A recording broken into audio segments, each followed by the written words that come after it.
Om Namo Bhagavate Vasudevaya.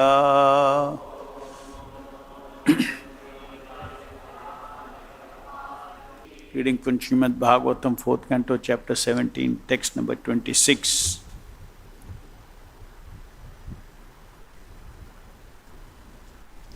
Puman Yoshid Uta Klibha Atma Sambhavano Adamaha Bhuteshu Niranukrosho Nipanam Tatvado Avadaha. Translation purport by Srila Prabhupada ki Jai. Any cruel person, be he a man, woman or important eunuch, who is only interested in his personal maintenance and has no compassion for other living entities, may be killed by the king. Such killing can never be considered as actual killing.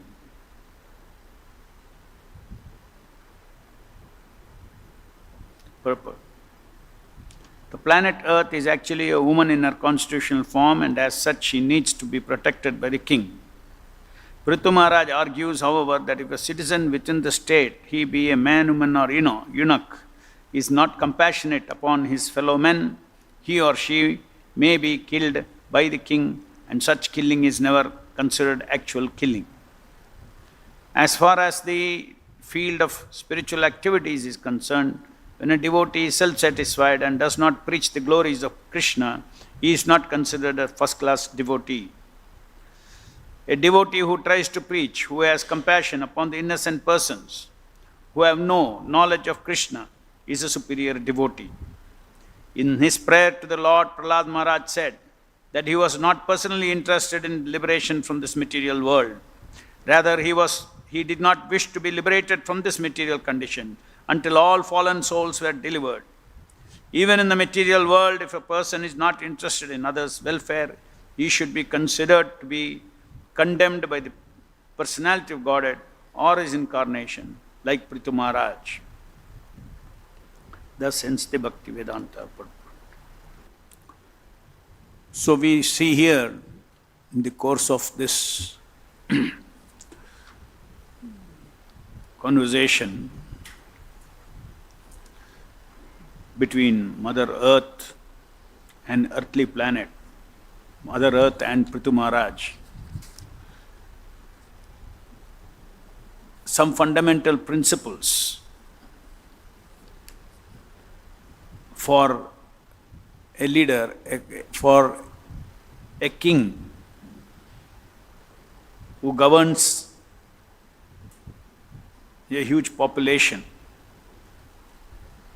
are being laid down. These fundamental principles,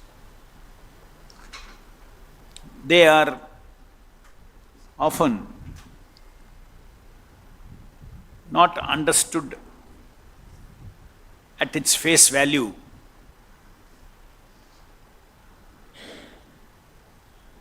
Often because they look like violence on the part of king, looks like lack of compassion on the king's part, when he resorts to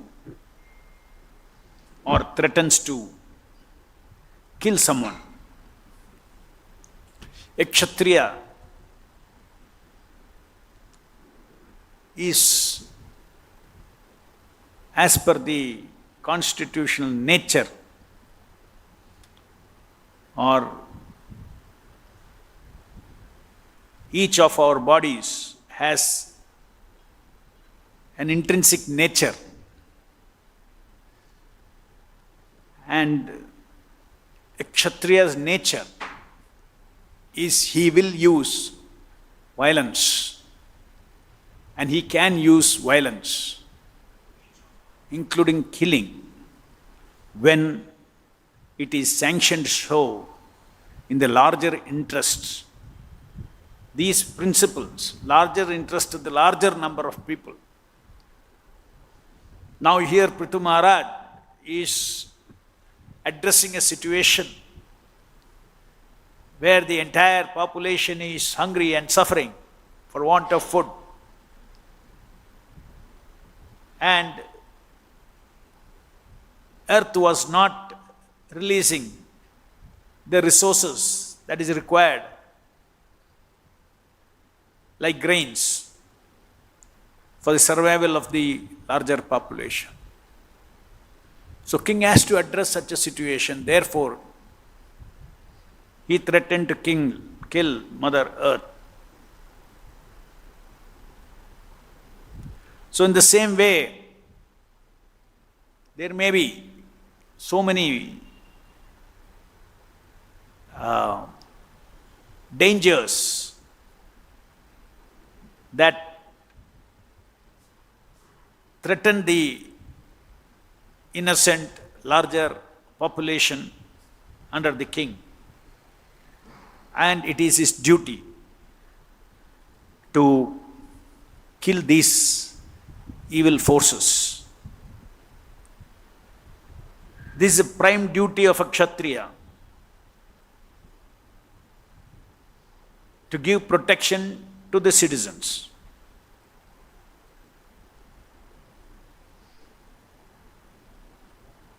So, very much part of violence, killing, war is very much part of this material world.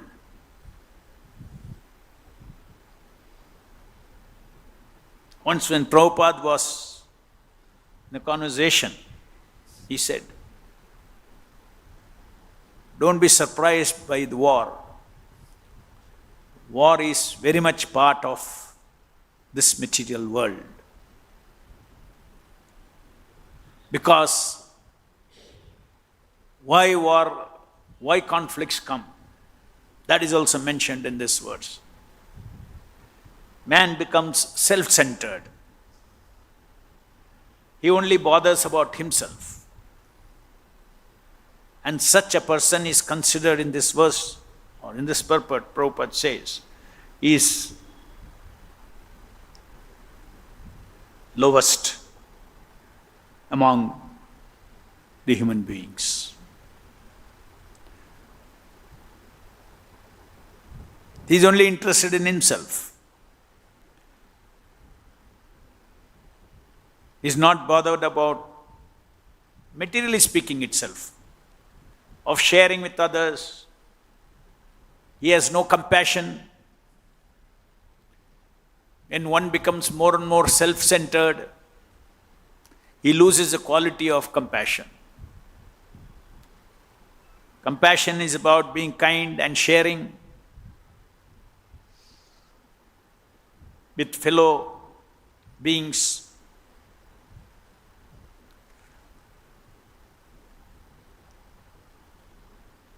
This principle of not being self-centered, this principle of seeing Vasudha eva kutumbakam, seeing the whole earth as one family,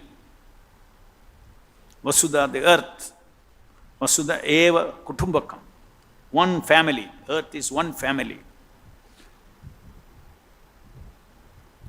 That culture is inculcated in every follower of Vedic culture.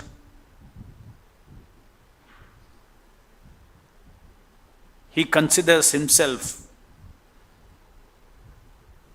a member of the Vedic culture, consider himself beneficiary of the efforts of the entire population. So I have to be obligated. I have to be obligated to demigods. I have to be obligated to forefathers, to be obligated to other members of the society whose efforts also contribute towards my meeting all my material necessities.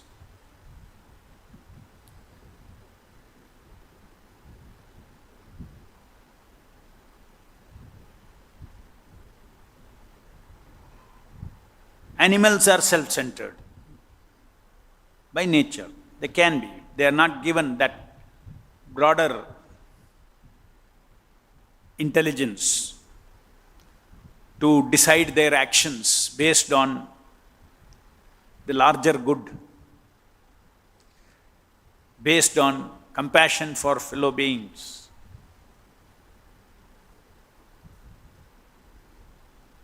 So self-centeredness is by nature, by its very character, self-centeredness is going deeper, means going deeper and deeper into Maya,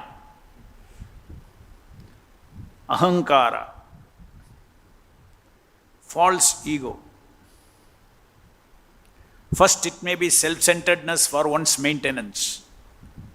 Then it will become self-centeredness for his positive enjoyment.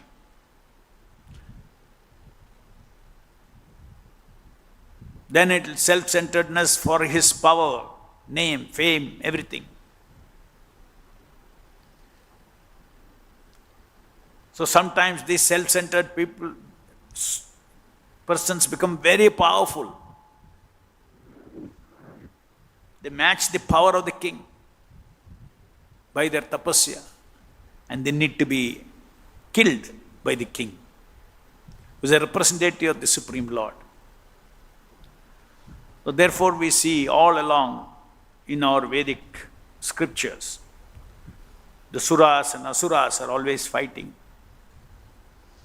And Vishnu always supports the Suras because they adhere to the larger principles of dharma which are set by the Supreme Lord for the smooth functioning of the earth.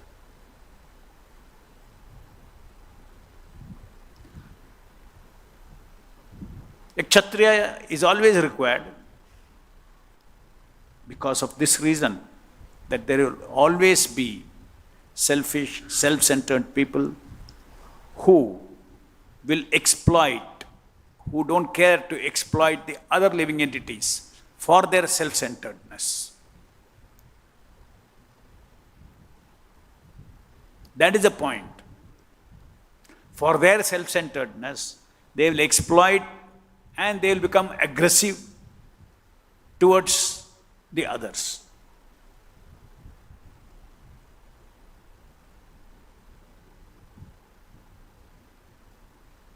So without a very strong ruler like Prithu Maharaj,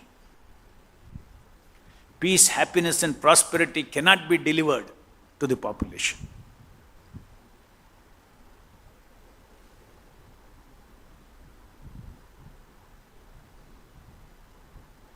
Just like somebody was in a conversation told Prabhupada, Mahatma Gandhi's peace movement. Prabhupada said, this is all nonsense. There cannot be peace in this world. As evil increases, there has to be war. There has to be killing.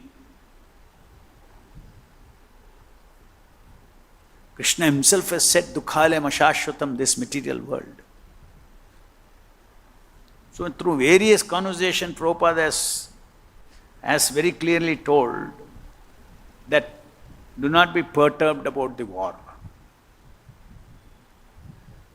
If that is also will of the Lord, which will cleanse the population, one method of cleansing the population, just like Kurukshetra cleansed the population, according to the supreme plan of the Lord. Now Arjuna said, I do not want to fight. He imagined that he has got a freedom to avert the war.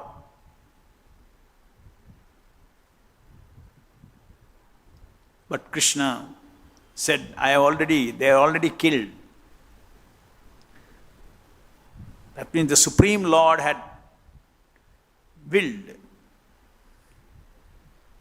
that let there be war. Not that he did not try for peace. He tried for peace, to avoid it, but he even went to the Kauravas as a messenger of peace.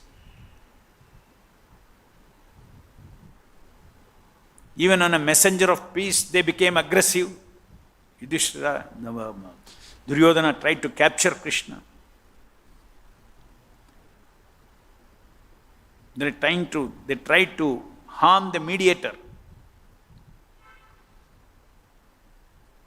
And finally Krishna, very interesting that he made all attempts for peace, and then finally he said, fight. They have to fight.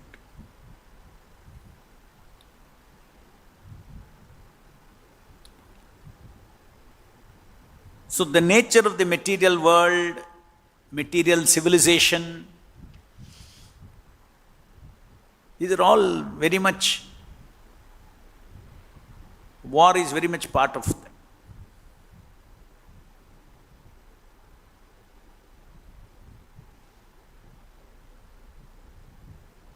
In Delhi, when Pakistan, India was in war, Prabhupada was there with his disciples and some guests also in some dharmashala. And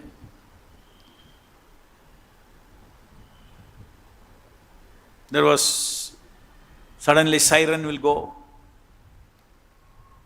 an instruction will go, put off the lights and close the windows and put off your lights. This kind of war drills. That was not war drill, actually war was on.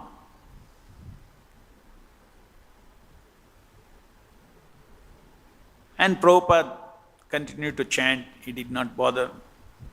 Devotee asked him,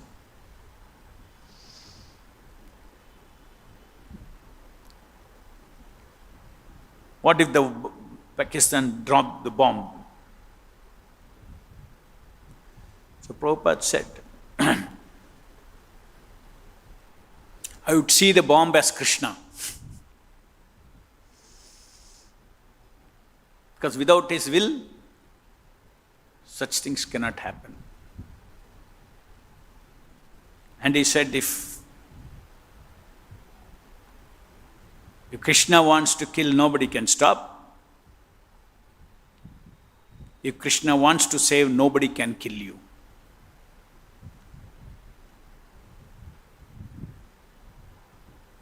So that is a spiritual consciousness.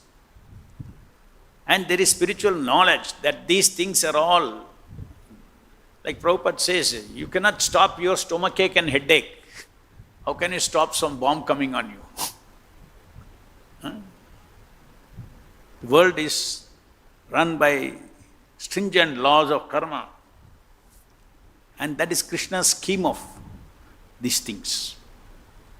So therefore, accepting these things, a Kshatriya has his duty to protect the citizens. Does not matter whether Mother Earth is a demigod. She has to supply the needs. So Maharaj Prithu was such a powerful king.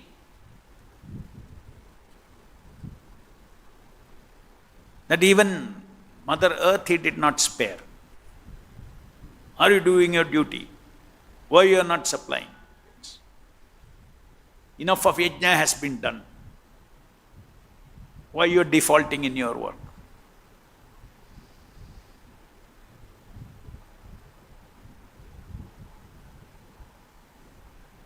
It's not that only the demons will be punished. The king has to be harsh.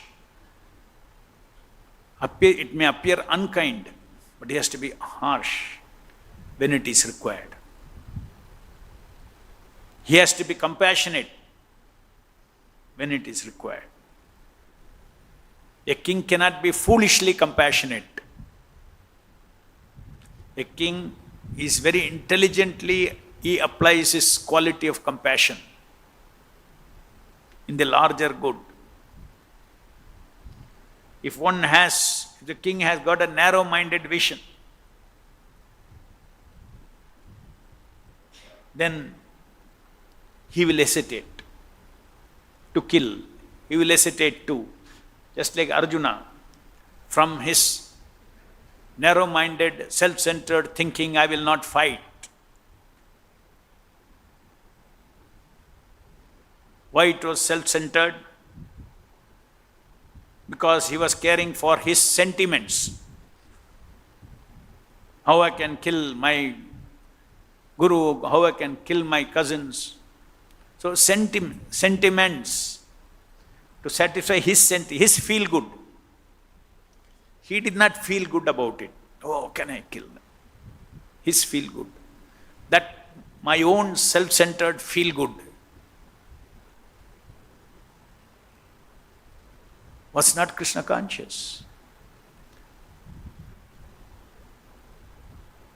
So, entire Bhagavad Gita was spoken by Krishna to change the perception of Arjuna that you should not live for your feel good.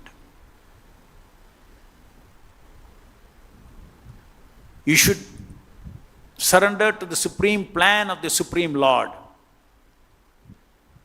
and feel good from that. That means you have to please the Supreme Lord. Even if your mind, your connections, your relatives, your past conditioning may not give you feel good out of such action. Whether you like or not, do your duty. Your duty is to follow my instructions.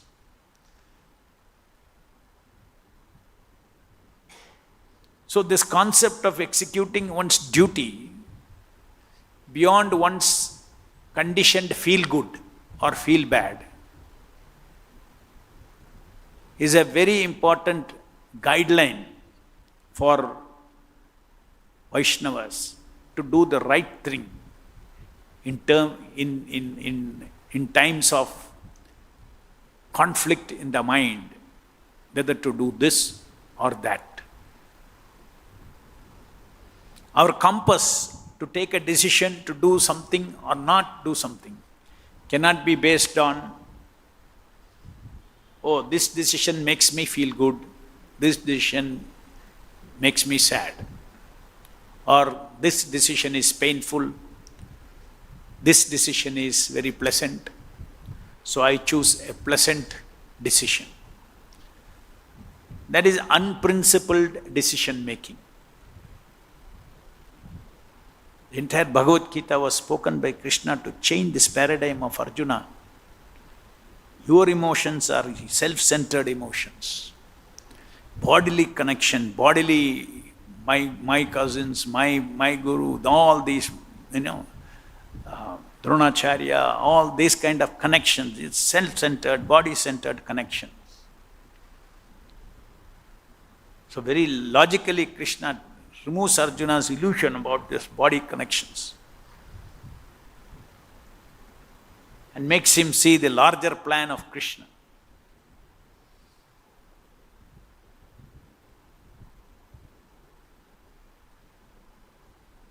So when one's duty is there as a Kshatriya to use violence, he should not try to avoid it.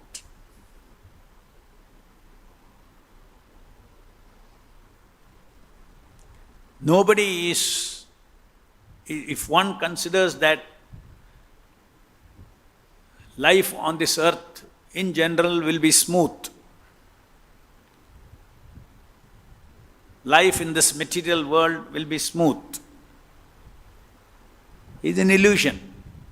That is in Vaikuntha.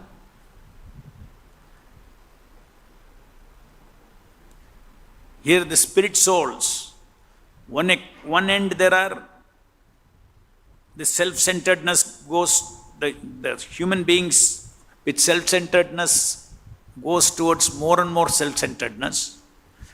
Another kind of human beings, their opposite of self-centered is what? God-centeredness or whole-centeredness.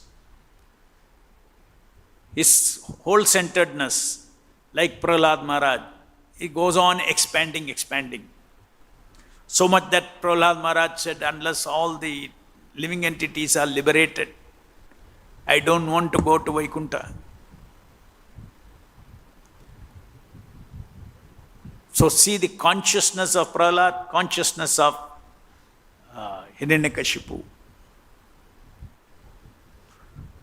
Two kinds of human beings. So these two kinds of human beings, and gradations of self-centeredness and gradations of God-centeredness, exist always in this world. Therefore, there will always be conflict, there will always be war between these two kinds of people. Two kinds of population. Two kinds of people in the population. And therefore a Kshatriya is very much part of the social equation as designed by Krishna. One of the four varnas are Kshatriyas.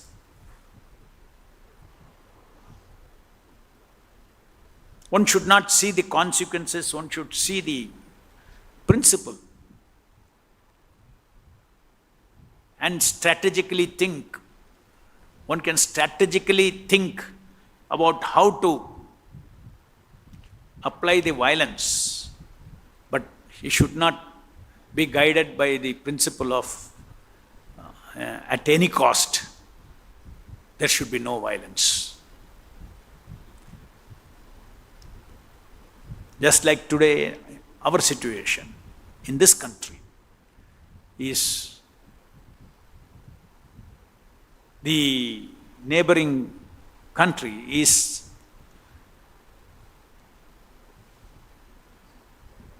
the cause for the terrorism in this country, where innocents are killed. It's never ending.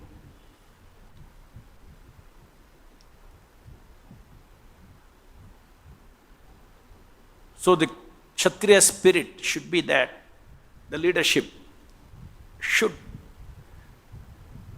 kill the aggressors, which means that it is right for India to go for war.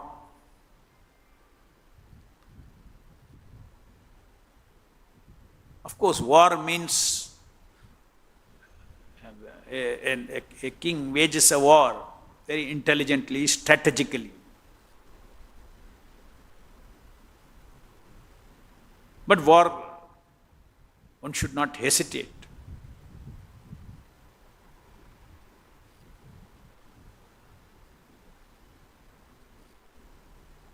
Citizens have to be protected. That is his duty, the ruler's duty, the government's duty.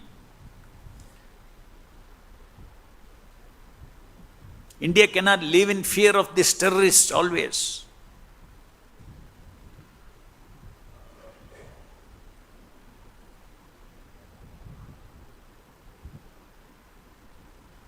All other calculations are strategic, but principle is that this has to be fought. Killing will be involved. War means killing. War means slowdown of economy.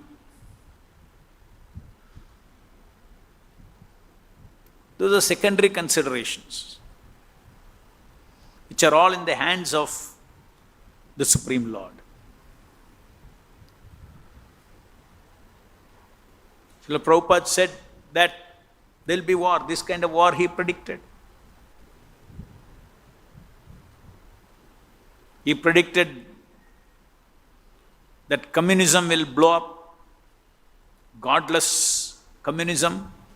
He said, the modern age, there are two enemies, godless communism and godless science.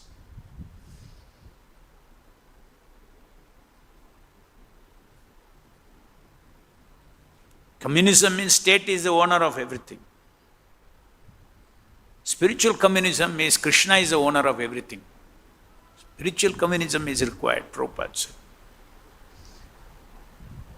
And everyone takes their share as per their entitlement.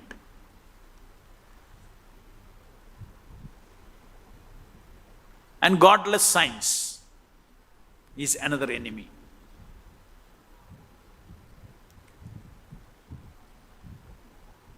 These two things have to be defeated.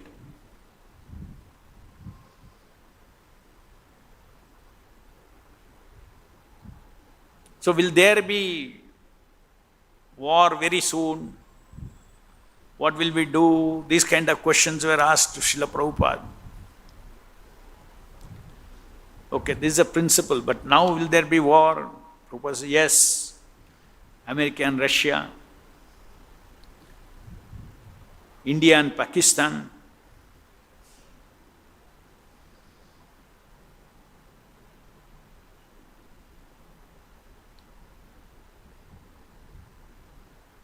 Then Prabhupada also added, no, it can be averted.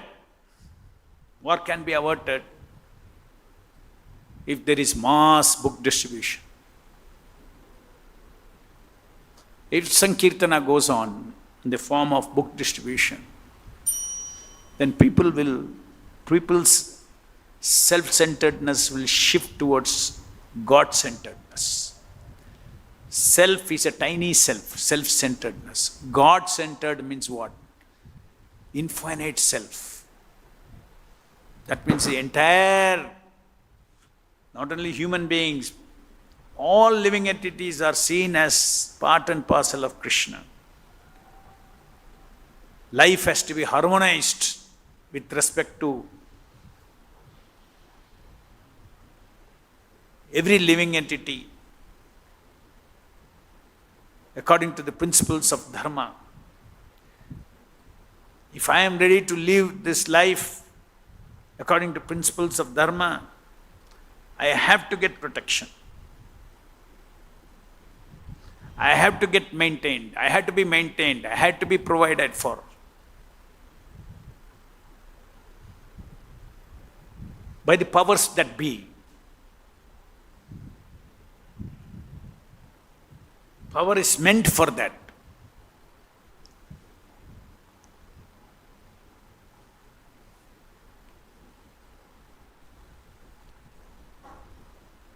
Same thing now when it comes, extend this kind of self-centeredness to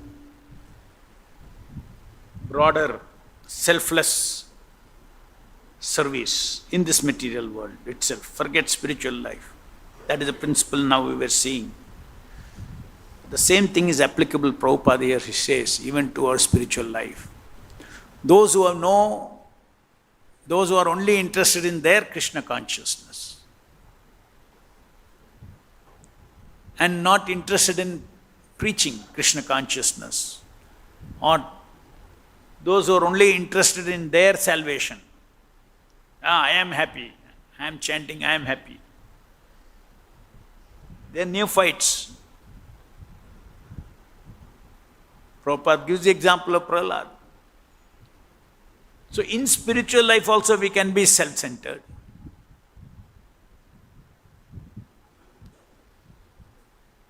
Our self-centeredness in spiritual life has to harmonize with compassion for the others.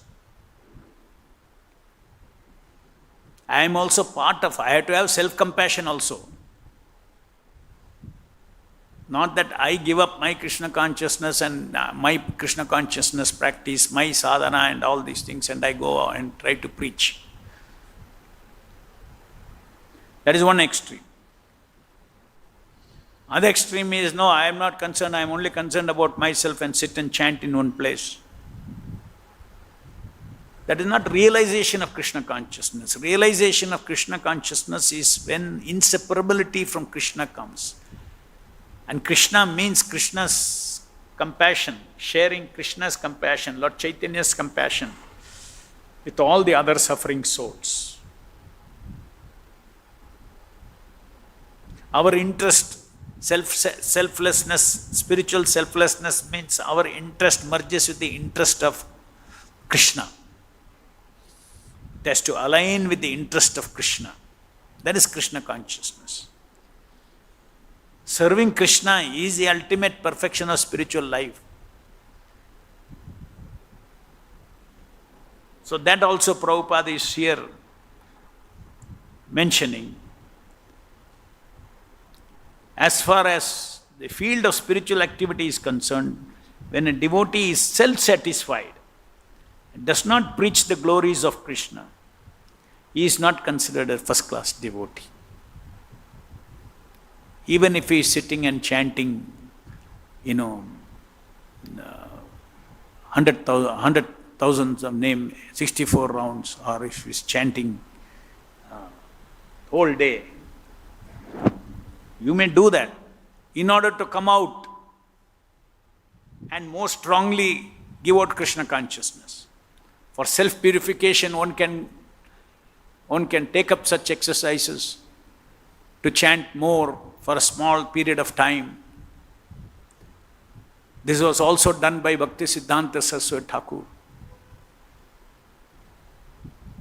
Intense bhajan he did. But what is the result of that intense bhajan? Not that he became aloof from the world.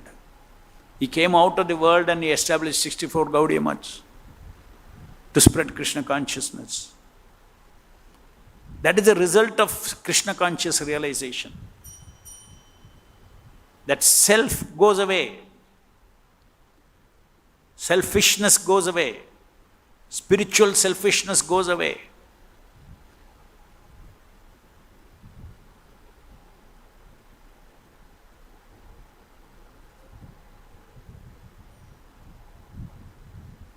Our only self-interest is to become free from Maya. That we have to work on it. Once you become free from Maya, there is no self-interest. It's all only day and night the devotee is absorbed in the compassion of Krishna, Chaitanya Mahaprabhu, who wants every living entity to awaken his or her Krishna consciousness. So, a devotee who tries to preach, who has compassion upon the innocent persons, who have no knowledge of Krishna, is a superior devotee. In his prayer to Lord, Prahlad Maharaj said that he was not personally interested in liberation from this material world. Rather, he did not wish to be liberated from this material condition until all fallen souls were delivered. So in either way, as Prabhupada next says, even in the material world, if a person is not interested in others' welfare, he should be condemned by he should be considered to be condemned by the personality of Godhead or his incarnation, like Prithu Maharaj.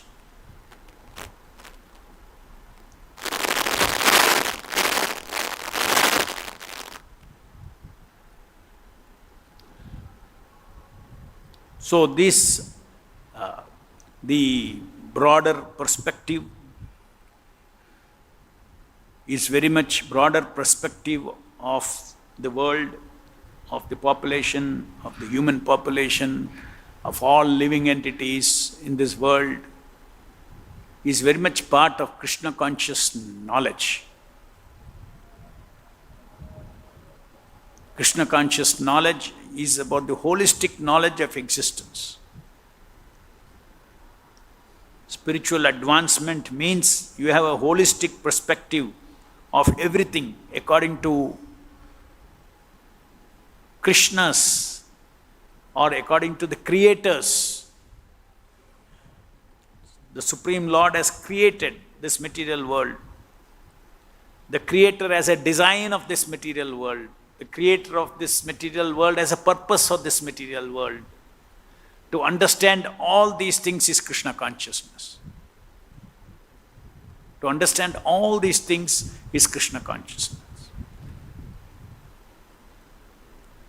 To understand how we are embodied, to understand how senses have to be controlled, how the senses are constituted, how the mind is the center of all the senses, how the mind is to be controlled, etc. All these things, not only it's about our body, about our soul, about our mind, etc. But Krishna conscious enlightenment is about things beyond one's own self or self, how we can control our senses, how we can become free from sinful activities, etc. But also we have to see what is my connection with the rest of existence. That is also Krishna conscious spiritual enlightenment. How do I deal with other living entities? In this case, you have to look at with compassion, Krishna conscious compassion. Otherwise, spiritual realization is not complete. Even liberated Vaishnava is paradukha dukhi. Even a liberated person has got transcendental dukkha. Not that I work for my bliss. Love of Godhead is beyond bliss, beyond sukha and dukkha. In love of Godhead, one can't be in dukkha. As the Vaishnavas are, paradukha dukhi, Prahlad Maharaj. No, I am liberated. That means my happiness is guaranteed. I have understood everything. I know how to be above the three modes of material nature by your mercy. But what about the others? What about the others?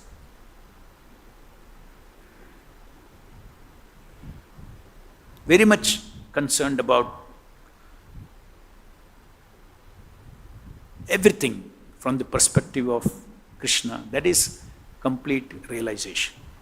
Srila Prabhupada could have sat in Vrindavan, not gone abroad at all, not gone to America at all. Did he go to America for a spiritual realization? Will anybody go to America for spiritual realization? Oh, I want deeper spiritual realization. You will go to Holy Dham, and he is already there. He is at the lotus feet of the Lord. Yet he understood the mind of his spiritual master, who understood the mind of Lord Chaitanya Mahaprabhu. And therefore he took his instruction to his heart and undertook this journey of going away from the holy Dham, most favorable circumstance, to be with Krishna, to remember Krishna. But he carried Krishna in his heart, he carried Vrindavan in his heart, and crossed the ocean, went to a land where there is no Vedic culture, and out of compassion, genuine compassion, the compassion of Lord Chaitanya, compassion of the Guru Parampara, flowed through his heart of compassion. If that force of compassion was not there in the heart of Prabhupada, he could not have tolerated all the things that he had to face, all the unpleasant things that he had to face to establish this Krishna consciousness movement all over the world. So the power to take austerities, power to take trouble, power to live and face unpleasant circumstances, all this power comes from the power of selfless compassion. And Prabhupada was the example of this. He managed a worldwide Krishna consciousness movement. To create an organization in this material world is not easy. Organization requires leadership. Leadership means both kindness as well as harshness. Because leadership means you are dealing with a large number of people. So various kinds of forces will be there within the community. So Prabhupada acted, if you see the Prabhupada's letters that he has written to his devotees with regard to management, you will see all these principles that we can learn from the Leela of Prithu Maharaj. Prabhupada acted like a Kshatriya. He was the leader of Krishna consciousness movement, not only spiritual leader, but he was also the organizational leader, which necessarily involves sometimes harshness, which necessarily involves balancing compassion towards one person versus compassion towards the larger.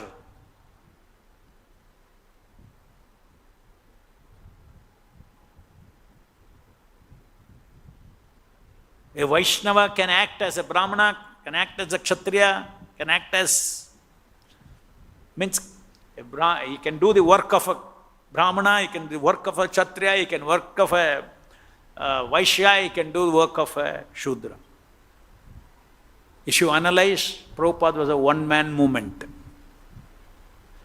He acted as a Brahmana, he acted as a Kshatriya, as a Vaishya, as a Shudra. Is it not? He gave the whole world the knowledge of Krishna consciousness by translating, giving purpose to the essence of all Vedic scriptures, Srimad Bhagavatam, Bhagavad Gita. What greater activity is that? And then gave lectures every day, thousands of scriptural lectures.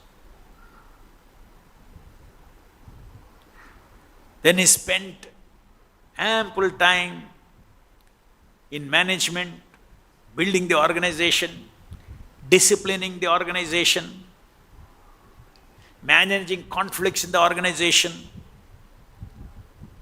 All these things, everything that a pure devotee is based on Krishna conscious principles. So Prabhupada did that also.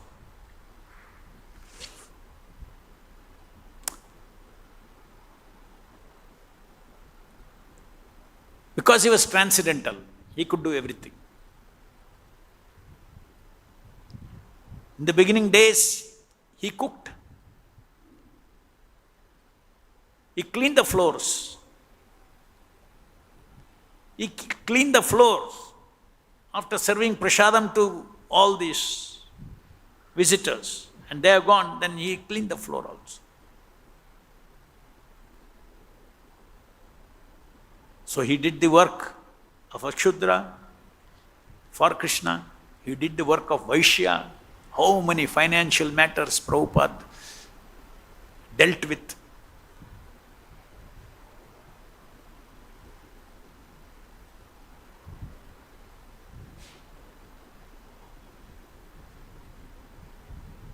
Just like in Akshaya Patra, we got this inspiration.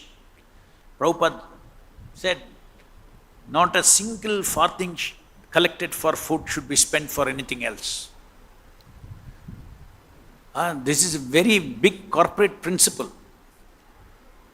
When money is meant for something, it should be used for that thing. Utilization.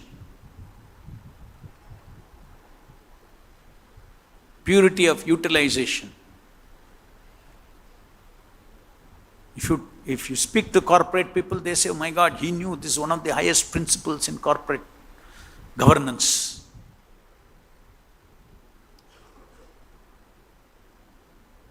So, Prabhupada was an ideal Kshatriya within the Krishna consciousness movement.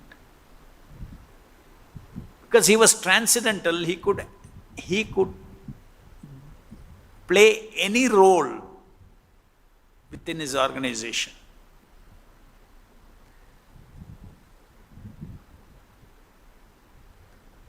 As Chaitanya Mahaprabhu said, A Vaishnava is not a Brahmana, Kshatriya, Vaishya or Shudra. He is the eternal servant of Krishna.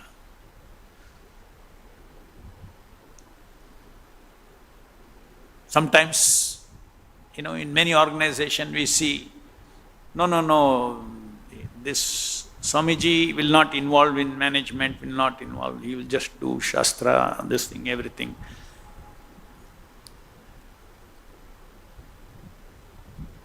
That is, they stuck to that. They don't rise above their.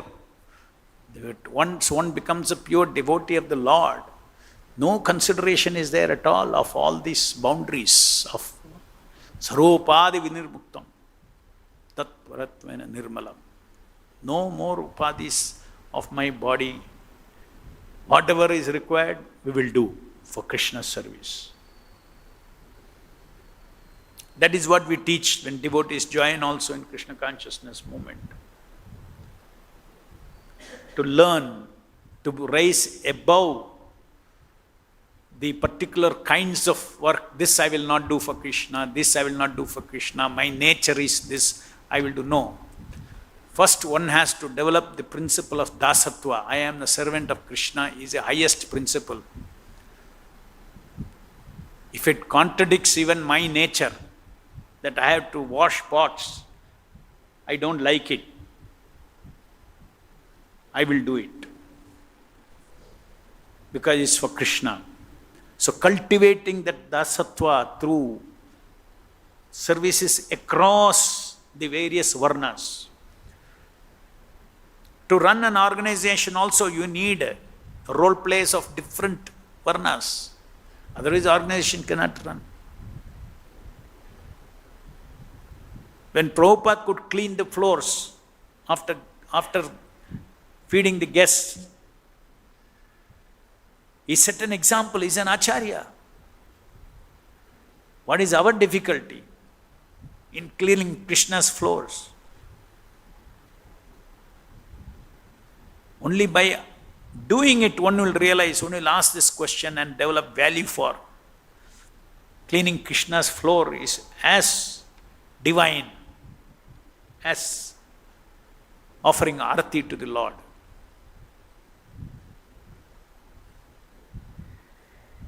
Cleaning Krishna's paraphernalia as devotee, as divine as offering. There is no difference. From the eyes of Krishna, from one service to another service. Any questions? Devotees watching online. Hare Krishna Prabhu, according to Srimad Bhagavatam, when does punishment like killing not count as actual killing? How does this justify Indian military action against Pakistan terrorist base from a dharmic perspective? I couldn't get it. Speak again. According to Srimad Bhagavatam, when does punishment like killing not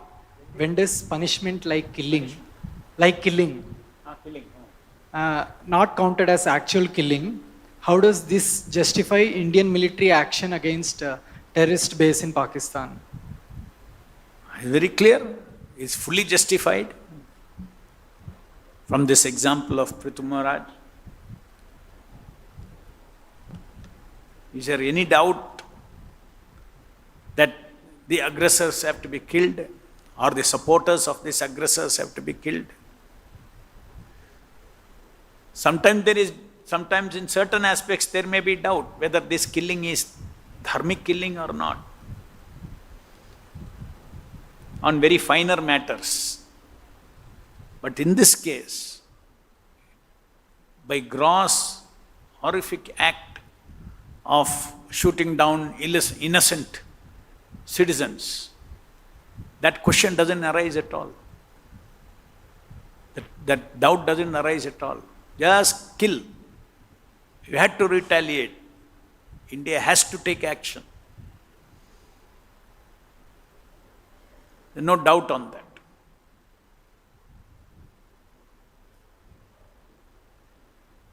It is dharmic killing. That's what we have been reading all along. That is the right place for violence.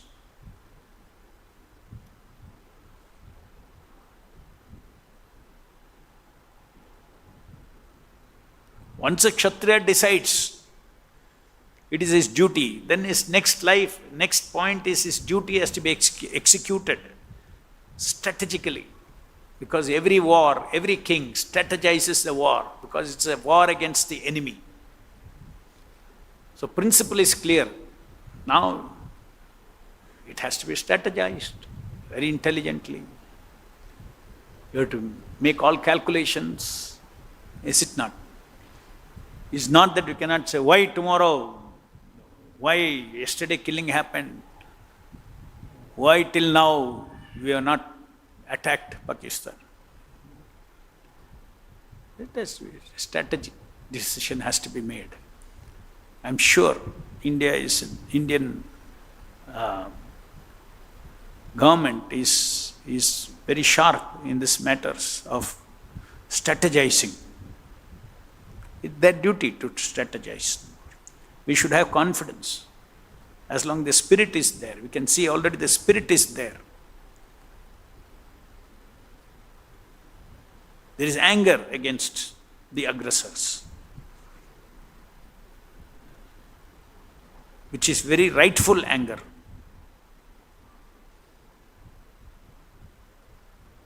Any other question? ग्रंथराज Shrimad Bhagavatam की जय, विश्व गुरु शील प्रभुपाद की जय।